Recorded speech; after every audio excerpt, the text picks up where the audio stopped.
What's up, guys? Welcome back to another video. I was just thinking about what it takes to become financially free. Wanted to make a video about what it takes to become financially free. I'm pretty much on the journey right now to become financially free. By the time I'm 30, by the time I'm 35, right? Not to be retired, but to kind of be semi-retired, right? So, what it truly means to be financially free. I think when I think about being financially free, I think about being able to support my kids, right? And not only financially, but also having enough money, right? Because we hear a lot of people say money doesn't buy happiness. You'll always hear a lot of rich people saying money doesn't buy happiness. But I think one of the things that money does buy is the ability to be there for your kids, the ability to be there for your family, right? Continuously, and not having to substitute and keep on working instead of being there for them on a day-to-day basis, right? If your kids need someone to bring them to school, so they have that, they know that their dad or their mom is available for them in that moment to bring them. If your kid needs someone to come pick them up from soccer class or basketball practice, whatever it is, that you're there for them and you're not unavailable. So I think starting your financial freedom path early, since your early 20s, is the most important thing. So later on in your 30s, your kids and your family is able to benefit from that. When I think about being financially free, I look at everything that goes into being financially free. You can't just say you want to be financially free and not be able to put the actions behind those words, right? Because there's actions, there's discipline it takes consistency, it takes being intentional with everything that you're doing in terms of being financially free, right? When you talk about budgeting, when you talk about investing, when you talk about managing your money correctly, when you talk about not just spending money recklessly, not just buying things just for the sake of buying them, but buying things because they're actual needs and not wants, right? So having that ability to be someone who's disciplined when it comes to managing your money. We talk about discipline in every aspect of our life, right? You are, let's say you go to the gym, you're a disciplined person who goes to the gym, but I realize one of the things is being disciplined with your money might be one of the hardest things, right? Because you could be disciplined when you go to the gym, right? Be a little consistent, right? It might be hard, but after a while, you'll get it down. But your finances is probably one of the hardest things to become disciplined at. Managing your finances correctly is probably one of the hardest things, especially if you're in your early 20s, right? If you're in your early 20s, this is the time that you probably want to experiment. You want to party. You want to go out. You want to continuously be engaging in activities that cost money. But part of being disciplined is being able to tell yourself, no, let me not go out this weekend. Let me not go out for this month. Let me not go out for these next 3 months. And let me lock in. Let me save my money. Let me create a budget. Let me spend less on eating out. Let me spend less on going out, right? Part of that is being disciplined. Part of that is being able to tell yourself that and actually following through with the action. So when you talk about discipline, you talk about financial discipline and being able to manage your money correctly. That's probably one of the hardest things as people in their early 20s that we struggle with. One of the hardest things we struggle with in our 20s is being disciplined with our money and mismanaging our money. Like sometimes I'm on YouTube and I'm watching a lot of older 30-year-olds, 40-year-old people talk about their money and their money journey and some of the things that they wish they could tell themselves at 20. And I would commend all of you guys, or recommend all of you guys, to actually go and watch all those videos, because it kind of sets an example in your head of what to do, right? What to do. They're also talking about things they wish they didn't do, and so it also gives you the things that you shouldn't probably be doing in your 20s, right? If someone who already live 10 years ahead of you is creating a video and explaining to you that they went through this and they wish they did this, they wish they didn't do this in their 20s, you should probably take that advice, because they're 10 years ahead of you, they're 15 years ahead of you, they're 20 years ahead of you, however old you are, right? So if they're giving you these advices, that's one of the good things about YouTube, is that people from many different demographics, age, wherever they come from, backgrounds, nations, they're able to share their journey, they're able to share their story, and so people like me and you could feed off of them, the same way I'm telling you about a little bit about my story, right?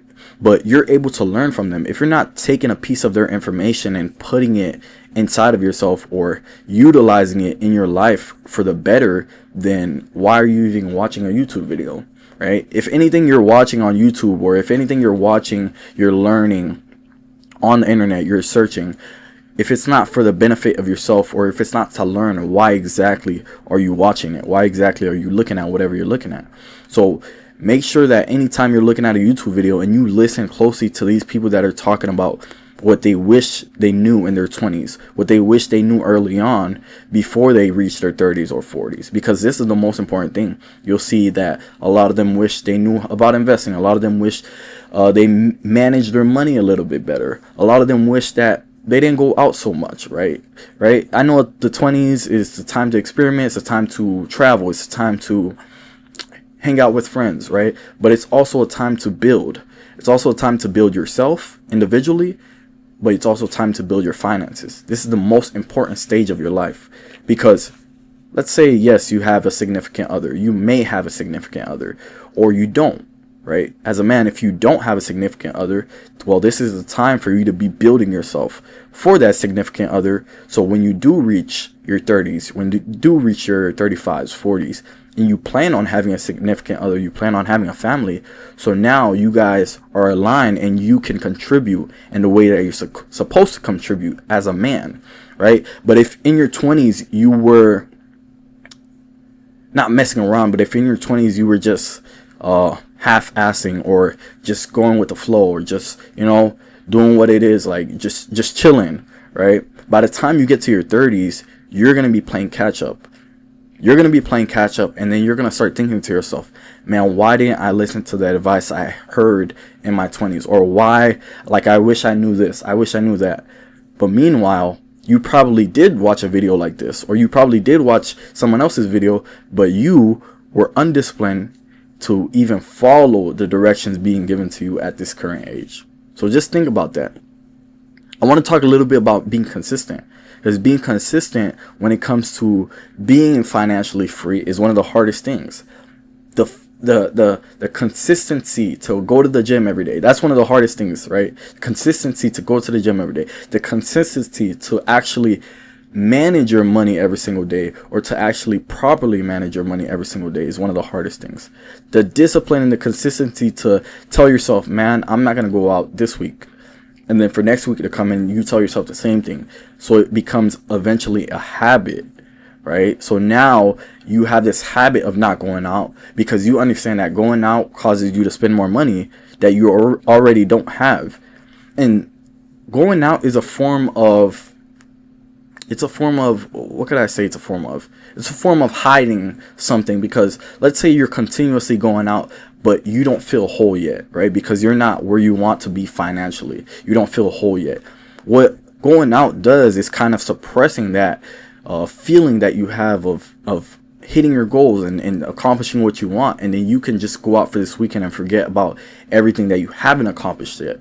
So you can tell yourself that, instead of actually facing the adversity, instead of actually facing that you have not accomplished what you want to accomplish yet. So you have to think about that. It can be a form of trying to delay yourself, right? Trying to forget about the stuff that you have to accomplish. So also think about that. I'm not saying not to go out. I'm not saying not to do these things, but learn how to be someone who's more consistent with the goals that you put in place. I bet a lot of you have your 2026 New Year's resolutions, right? But a lot of you guys probably started, but midway through, or 2 weeks, 3 weeks into the year, you already cut them off. All right, not cut them off as in you're like, I'm not doing it anymore, but you lack consistency, you lack the discipline to continue, you lack the intentionality, right, with whatever goal it is that you had in mind. So anything that you're doing in life, especially with your finances, because your finances is what kind of it's one of the most important. As much as people want to talk about money doesn't buy happiness, or money's not that important, yes, you can say all those things, but at the end of the day, the reason you may have your mood swings, the reasons you may not be able to be here for your family, the reasons you're not here for your kids sometimes, is because you're probably working, trying to get money, right? So if you can find a way to speed your way in your early 20s, your early 30s, to speed your way to becoming someone who can retire in their 40s, someone who can retire in their 45s. So while your kid is growing up, you're able to be in their life. While your family is rising, you're able to be around, to be the head of the family as a man, and to be the woman, if you're a woman who's watching this, to be the woman that you're supposed to be for the family, and you guys can play your roles within that. So that's what I was thinking when I was just thinking about what is the truth about financial freedom. You have to be able to be consistent. You have to be able to be disciplined with the goals that you set out for your financial well-being, for your financial journey, right? The budgeting, the investing, right? If you don't know any of these things, you go and do some research. If you don't know any of these things, you go and subscribe to my channel where I'm teaching all of these things: investing, budgeting, retirement, wealth building, right? We're going to be talking about taxes. We're going to be talking about how you can build your credit, multiple things that we're going to be talking about. So thanks for watching this video, man. If you guys liked what I was saying, and continue to support the channel, just subscribe down below, give the video a like, let me know what type of videos you guys are looking to see, and I'll continue making them. Thank you. Peace.